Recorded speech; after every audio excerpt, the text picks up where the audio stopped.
Pelican Valley is a beautiful, remote section of backcountry in Yellowstone National Park in Wyoming. Its meandering meadows and creeks and 360-degree view of the mountains make it appear like the perfect place to camp out under the stars. But unlike other areas of the park, Pelican Valley requires a special permit if you intend to stay the night. And before Yellowstone Park rangers give you this permit, they remind you that Pelican Valley is a very dangerous place. And in general, you should only be out there with groups of at least 4 people. On July 28, 1984, 25-year-old Brigitte Fredenhagen, along with her brother Andreas and her sister-in-law Janko, arrived at Yellowstone National Park. That night, they stayed in one of the park's more established campgrounds called Grant Village. The following day, they headed out to one of the park's famous hot springs called the Norris Geyser. That afternoon, before heading back to their campsite, they made a pit stop at the park ranger's office so Brigitte could apply for a Pelican Valley permit. Her plan was to spend the following night in the valley. When they went in the office, the rangers believed all 3 of them were applying for a permit, and so they weren't asking that many questions. They were just kind of going through the routine. And then when Brigitte said, no, it's just going to be me applying for a permit, they actually immediately tried to dissuade her and said, this is a really bad idea. Nobody goes into Pelican Valley on their own.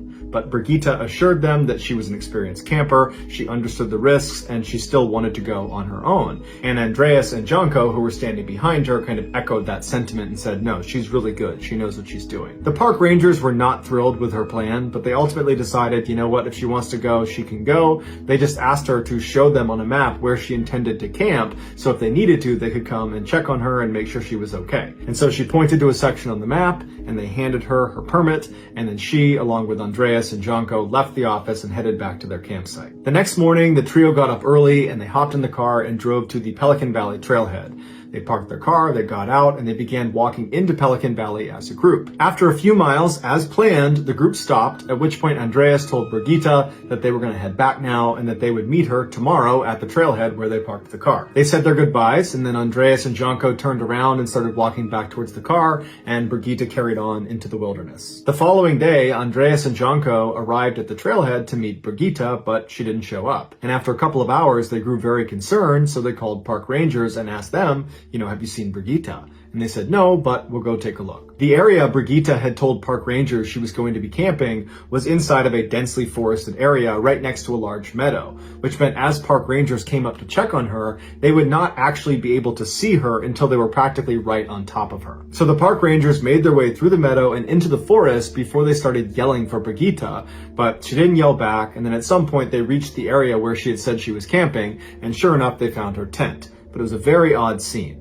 When they came up to the tent, they could see there was a big tear in one side.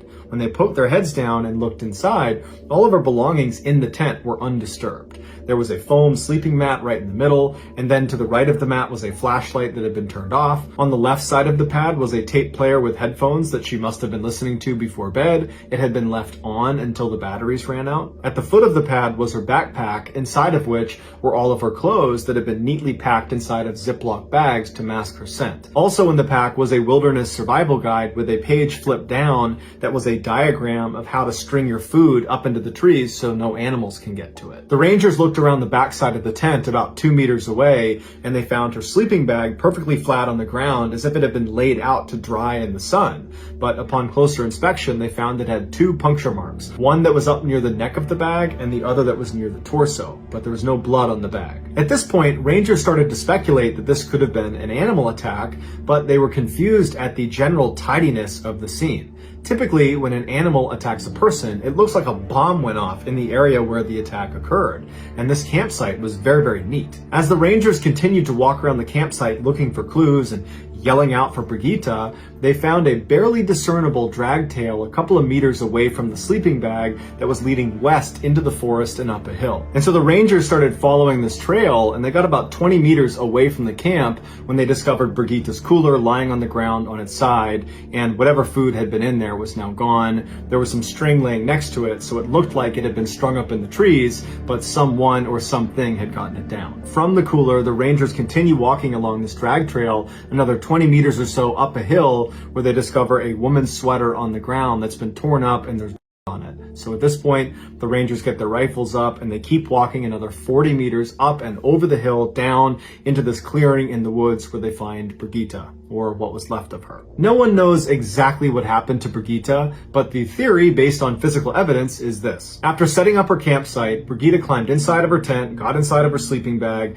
and then put her headphones on to listen to music. A little while later, a male grizzly bear discovered Brigitte's cooler strung up in the trees about 20 meters away. And apparently, Brigitte did not string it high enough because the bear was able to reach up and pull it down. After the bear ate the food inside of the cooler, it was still hungry, so it began looking around the area for more to eat. It's believed this bear was so accustomed to human traffic in the area that when he stumbled across Brigitte's tent, he wasn't scared. In fact, he thought, there's food inside of there. There's people I can eat. So this bear quietly lumbers over to the side of the tent. It reaches up and cuts the nylon with its paw, and then it puts its head inside and bites down on Brigitte's skull and begins dragging her away. There was no sign of a struggle in or near the tent, indicating that Brigitte was most likely asleep, or maybe she just could not hear the bear because she still had her headphones in. She was dragged 80 meters by her skull to that clearing where she was consumed. An attack like this is exactly the reason why Pelican Bay is considered so dangerous, because it's full of grizzly bears. And even though grizzly attacks on humans are incredibly rare,